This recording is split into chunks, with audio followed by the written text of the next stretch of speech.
Dans leur parution du jour, les quotidiens burkinabés s'intéressent à la gratuité des visas pour les ressortissants africains au Burkina Faso. Autre sujet en vedette, la remise de 764 agents de diverses catégories par le chef de l'État, le capitaine Ibrahim Traoré, dans le cadre de l'initiative présidentielle Faso-Mebo, au profit de 4 régions du pays. La revue de presse porte la griffe de Benewende Frédéric Nikiema. Faso-Mebo, le président Traoré remet 764 engins pour renforcer les brigades régionales, titre le journal Le Quotidien à sa une.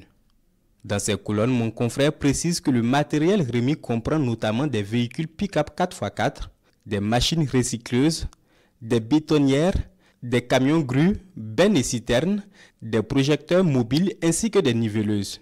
Citoyen de rappeler qu'il s'agit d'un deuxième lot de matériel remis après celui du 27 mars dernier.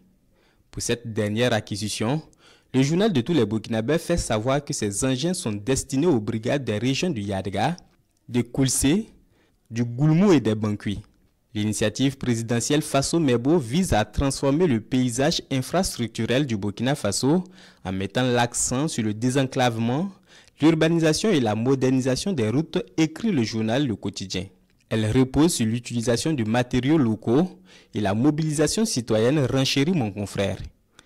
Il n'y a pas d'infrastructures aussi bien pensées et exécutées qui vont tenir dans le temps si ces infrastructures ne sont pas entretenues par les masses populaires. Et pour qu'elles soient entretenues par les masses populaires, il faut qu'elles soient impliquées dans la conception et la réalisation de ces infrastructures. Propos du capitaine Ibrahim Traoré au gouverneur des régions qui viennent de recevoir l'équipement. Adoption de la gratuité des visas pour les ressortissants africains au Burkina Faso.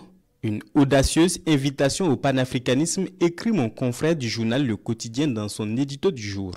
Évoquant une mesure à la fois symbolique et pragmatique qui illustre la volonté du chef de l'État, le capitaine Ibrahim Traoré, de promouvoir un panafricanisme concret et inclusif, cette mesure vient s'ajouter à celle déjà initiée par le Bénin ou le Rwanda, qui ont ouvert leurs portes aux Africains sans formalité coûteuse.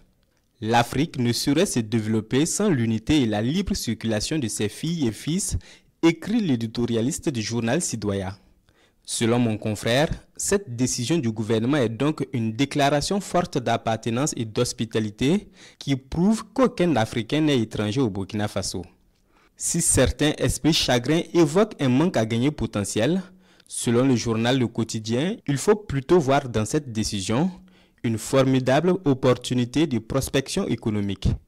Toujours selon le journal, faciliter l'accès au Burkina Faso, c'est offrir aux investisseurs, entrepreneurs et touristes africains la possibilité de découvrir un marché en pleine effervescence, et cela sans entrave administrative, conclut mon confrère.